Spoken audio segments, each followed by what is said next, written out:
Hi everyone, welcome to DSDV class. We will start our module 1, Introduction and Methodology. Module 1 is a series of lectures. Okay, this lecture consists of three parts. Okay, and in these three parts also there are sub lectures. Okay, this is lecture number 1A. In this lecture we will see introduction to the DSTV subject and also introduction to the module 1. Okay, we shall see what are the contents of the module 1 and what are the things we are going to learn in this lecture. The topics in module 1 are, okay, they are divided into three topics. First one is introduction to design methodology, second one is combinational basics, and the last part of the module 1 will be studying sequential basics. Okay, since the subject is about digital design using Verilog with respect to embedded system design approach. Okay, we will be not studying uh, at the very foundation level. We will be studying at the example level. Okay, in combinational basics we will take few real time example and we'll try to describe those example using Verilog language in different styles, and also we'll try to verify that language using hardware description using test benches. Okay, and in the last part we'll be studying sequential basics. It means we'll be describing the design using a data path logic and control logic, and also using FSM ways, means finite state machine ways. Okay, we'll see the broad description of these topics one by one. Okay, and the topics included in the like part 1 of the module 1, introduction to design methodology, they are digital systems and embedded systems. Okay, real world circuits, models, design methodology. Okay, and under combinational basics you'll be studying how to describe a design, means combinational compounds and circuits, how to describe a design using Verilog, and how to verify the design in the under section of verification of combinational circuits. In this first one you'll be studying how to describe the design. In the second part you'll be studying how to write the test benches. And when it comes to sequential basics, you'll be learning how to describe design using data path logic and control logic. And also you'll be learning how to, yeah, in the second part you'll be learning clock out synchronous timing methodology, means how to achieve a synchronous, okay, for a design.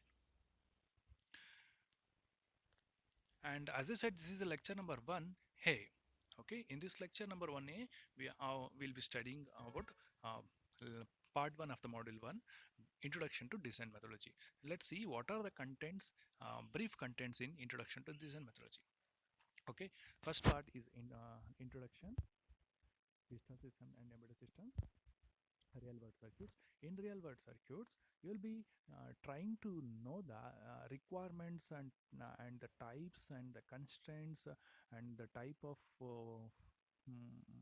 and the area which needs to be, means which needs to be considered. Okay, means the categories needs to be aware, needs to have awareness by a design engineer.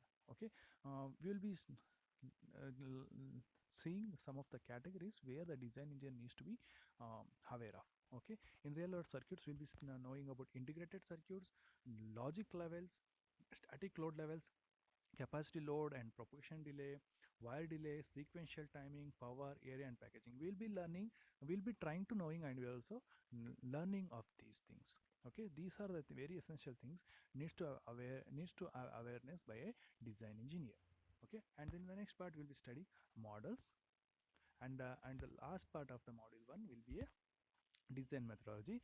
In this design methodology, first we'll see the basic hierarchical design flow, and also we'll see the design methodology with respect to embedded system design. Okay, this is lecture number 1A. In this lecture number 1A we'll be going to cover introduction part and digital system design and embedded system design, the basics which are required to move on to the further modules.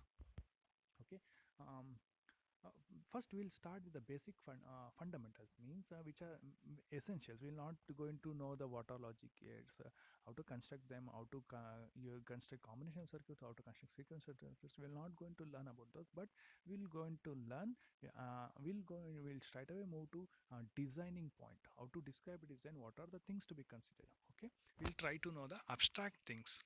Okay, We'll start with the basic circuit elements from the digital systems which are built.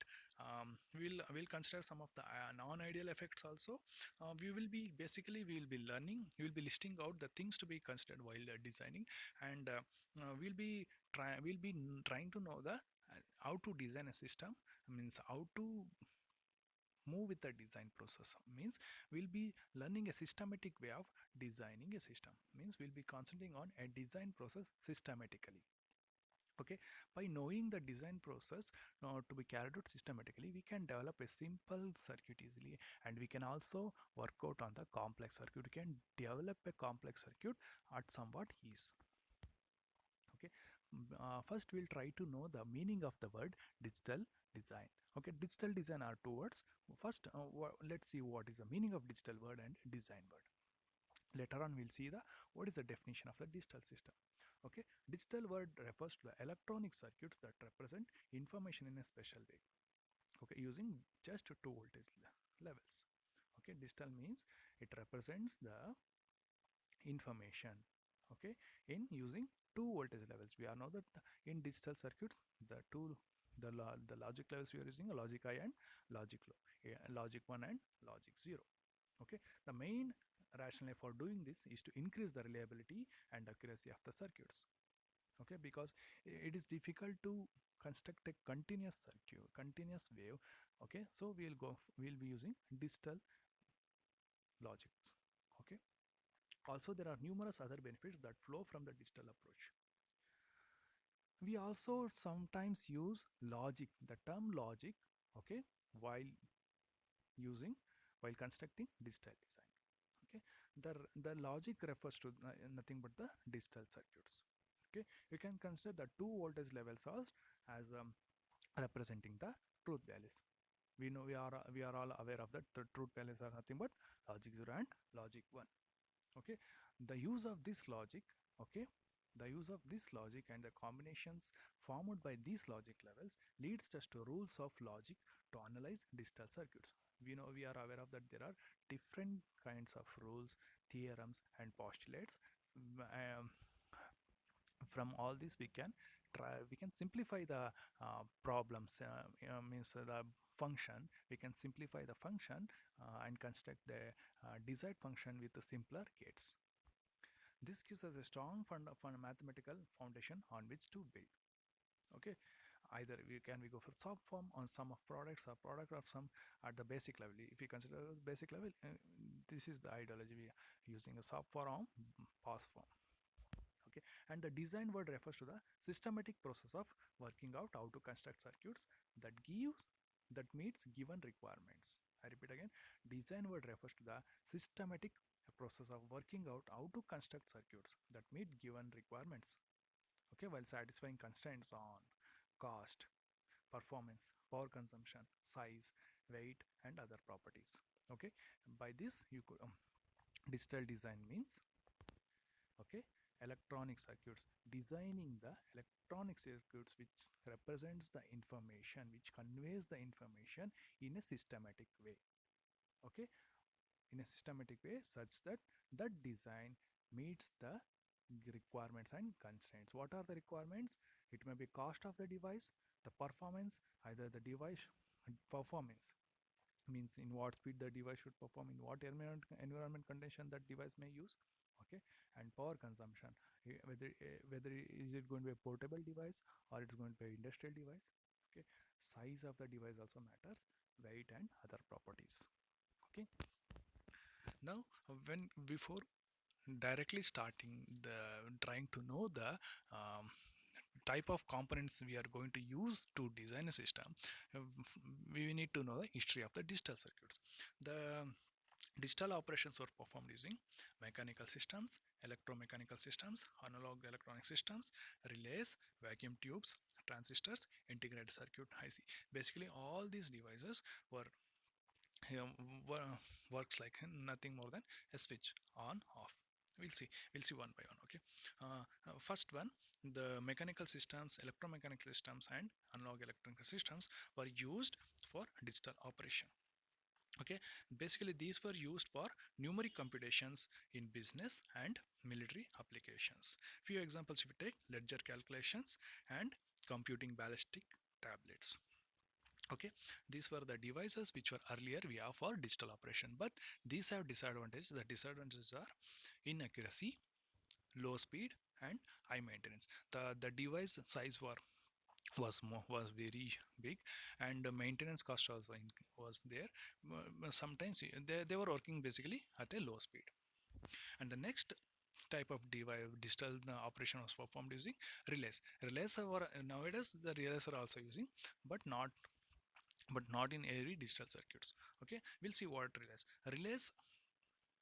Okay, in the mid 20th century the digital circuits were constructed using relays. The relays work like a contacts. Okay, the contacts of a relay are either open or closed. When means it's like a switch on off. Okay, open means there is no connection between end to end, means the current cannot flow, means blocking the current flow. Okay, when in a relay, when it is in an open state, there is a the current cannot flow, blocking of current flow is there, and when it is closed, it allows the current to flow and conducts the device. Okay, current control in this manner by one or more relays could then be used to switch other relays. It means when you construct a when you construct a design, means when you describe design, for example off header anything using relays. Okay, the flow of current will you plays a major role in getting the output from the received input. However, even though relay-based systems were more reliable than their predecessors, but there are some drawback. There are some drawback. The drawback they got some reliability issues and performance problems. Okay, they are not somewhat speed. Next we'll move as the technology evolved. Okay, the vacuum tubes were replaced, the earlier mechanical systems, electromechanical systems, and relays. Okay, the vacuum tubes replaced them. Later on, later on the transistors were invented, and the transistors were using transistors, they were trying to construct digital operations. Okay, and by constant development of the transistor technology, by going for some technological way, so the transistors led to the development of the integrated circuits.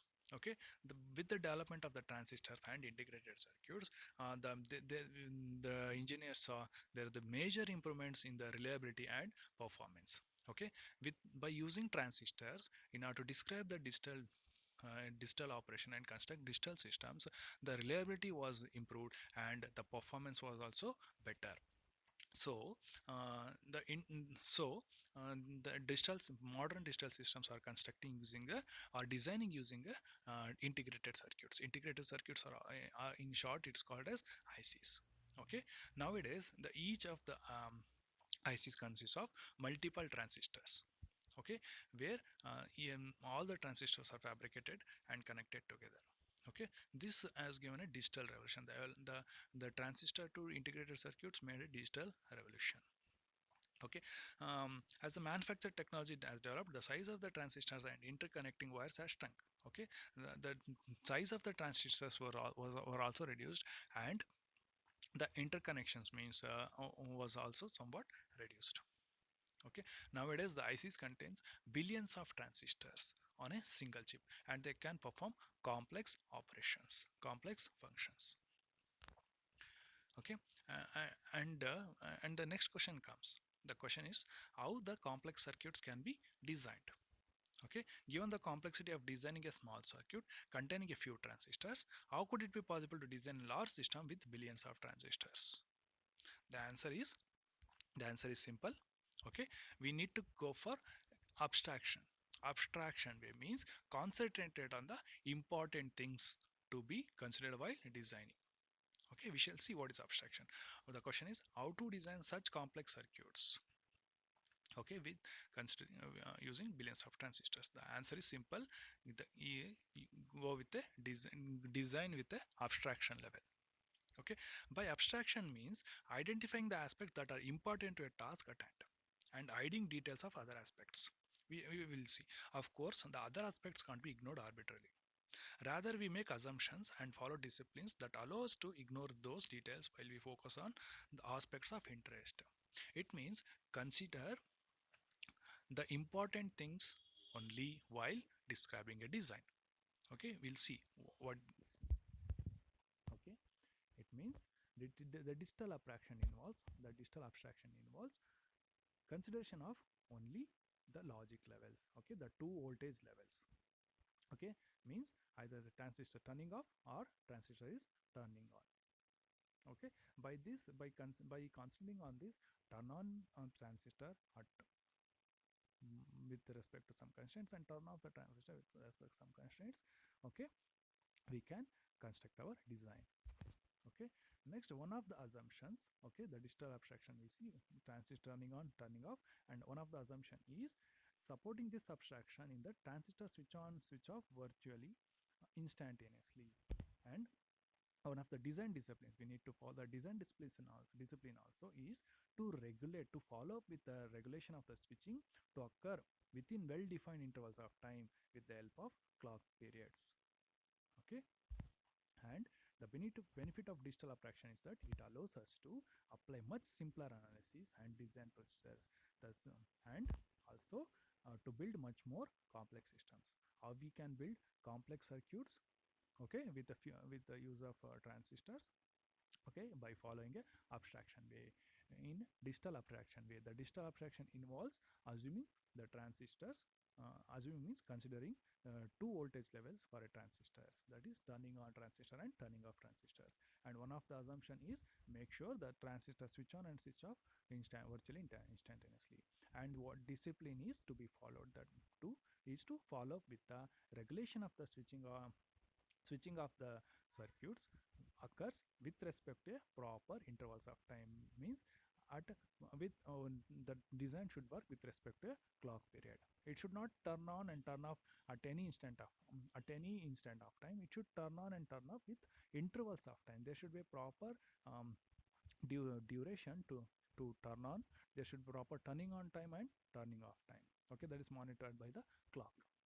Okay, the benefit is that we can apply much simpler, and the analysis of the design is simpler, it's made simpler, and the design procedure is also made simpler. Okay, by this we can construct complex circuits. Hope you got the answer how to construct a complex circuits. Okay, the circuits we use will all performs okay, somewhat conveying the informations, okay, in various kinds. Okay, the information we said that is the digital means it is electronic circuits, which electronics digital is electronic circuits which conveys the information. The information may be a audio signal, or it may be a position of the machine, or it may be a temperature of anything. Okay, the information may be anything. It may be a light glowing, or it may be a sound, or it may be a temperature measurement, like this. The information may change over time, and the way in which it is manipulated may vary time. Then we saw the meaning of digital, we saw the meaning of design, we saw the how to construct a complex circuits using following digital abstraction way. Now what is the meaning of digital system? Digital systems are electronic circuits that represent information in discrete forms. Okay, discrete form is the information can be conveyed in a continuous way and discrete way. Continuous way means an audio signal. Okay, it's a continuous signal. Continuous, the way I am speaking is a continuous way.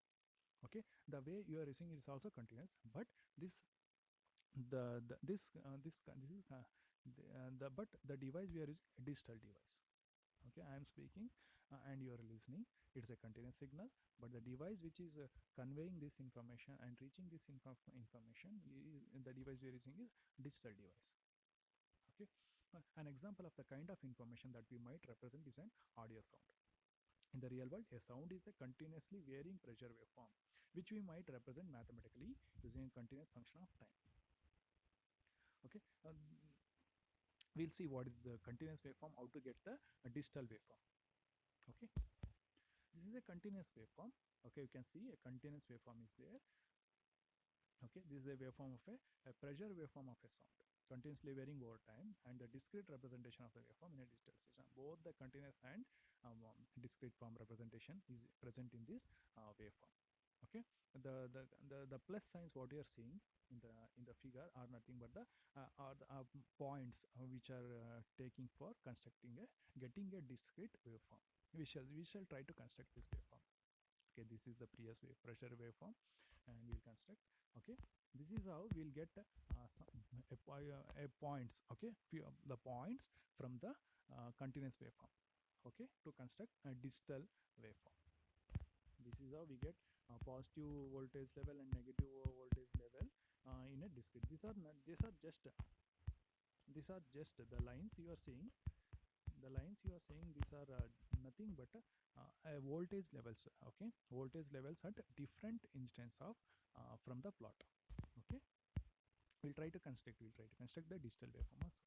Okay, the above one you can see there's a plane waveform. In that plane waveform, continuous plane waveform, we mark the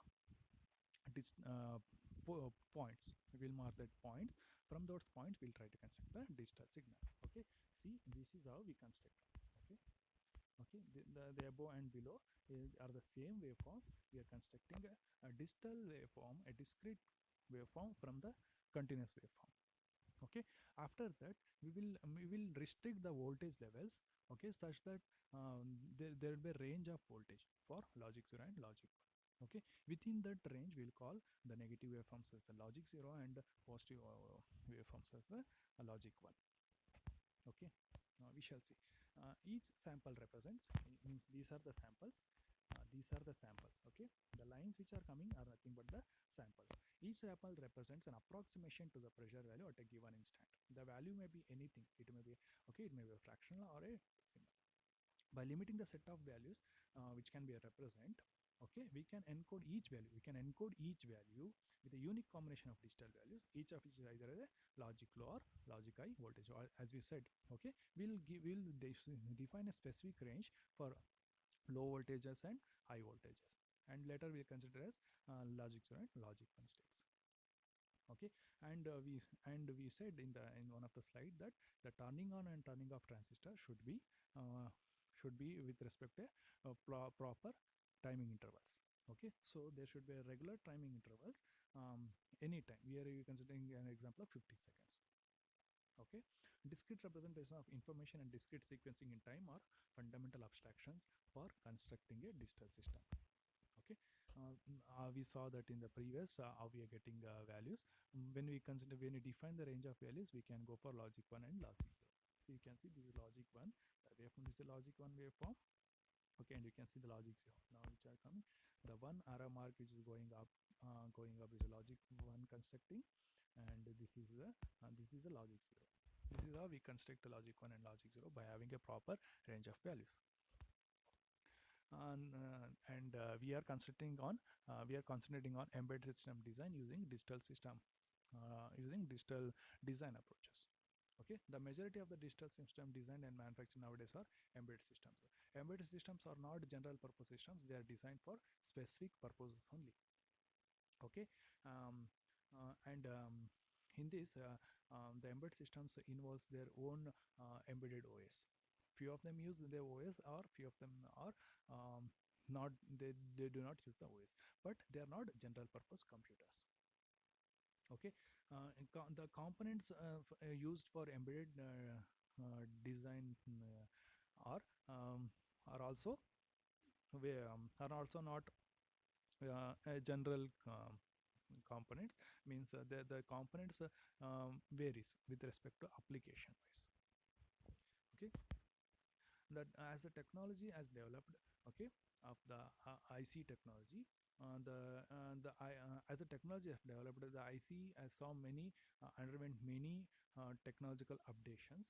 Okay, so IC technology has become practical to embed small computers as components of a circuit and to program them to implement part of the circuit's functionality. Okay, embedded systems includes, okay, a processor core, memory components for storing the program and data. Okay, and also memory to run, and also memory for the program to run on the processor core. And they also use some input devices and output devices to transfer the data okay, to transfer the data in and out. And they also use a separate buses for transferring the data between the processor and the rest of the system. Okay, the embedded system will be having a processor core, they will be having a memory components, they are being input devices and output devices. They will be having a memory area to run the program on the processor. They will be having a separate buses to run the data between the processor and the rest of the systems, means input device and output devices. Okay, the programs running on the processor cores from the embedded software of a system. Okay, the embedded software, okay, which may be any languages. Okay, the way in which embedded software is written bears both the similarities and differences with respect to the software languages. Okay, how the software development has been done for general purpose computers, in the development of the embedded system also, it goes similar approaches and or somewhat different approaches, but both the mixture. Okay, most digital systems in use today are embedded systems. Okay, the digital design practice involves developing the interface circuitry around the processor cores and application specific circuitry, developing the interface circuitry around process core and developing the application specific circuitry to perform tasks not done by the cores. Okay, okay, we'll see an example of a embedded system. Okay, the embed this is an embedded system view. Okay, it consists of we'll construct again. This consists of a CPU, an instruction memory, an input device and output device, and an input output controller, a data memory and accelerator. All these are individual components. Okay, so since as we said, there will be separate buses. Okay, there will be a separate bus to carry the information, data information and instruction. Okay, this is a view of an embedded processor. Okay, you can see this there, but the thick lines are nothing but the buses. You are aware of the what mean by buses and the data signals. Okay, this concludes our part lecture 1a, and in the next class we shall see the lecture 1b. In that we'll try to know about the awareness needed by the design engineer to be aware of, means we'll start with the real world circuits, and we'll cover up the things to be known while designing a system. Okay, thank you all.